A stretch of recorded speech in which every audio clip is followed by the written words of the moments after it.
In today's video, I will walk you through how to change your display name on Telegram. Please like and subscribe if this video helps you. If you'd like to update the name that appears on your Telegram account, you can do it directly from Telegram web in just a few steps. Whether you've changed your name, want to correct a spelling mistake, or simply prefer a different display name, the process is quick and easy.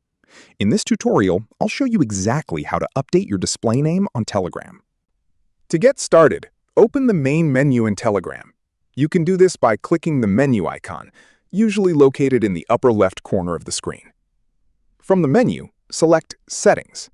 This will open your account settings, where you can manage your profile information and other account preferences.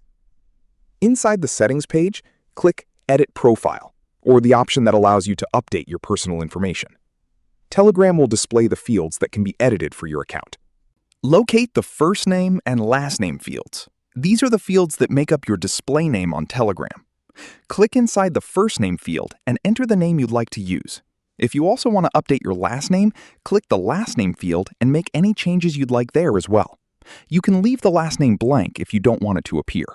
After entering your new name, take a moment to review it for spelling and accuracy. This helps ensure your profile appears exactly the way you want. Once you're satisfied with your changes, click the checkmark icon. Your updated display name will be applied to your account immediately.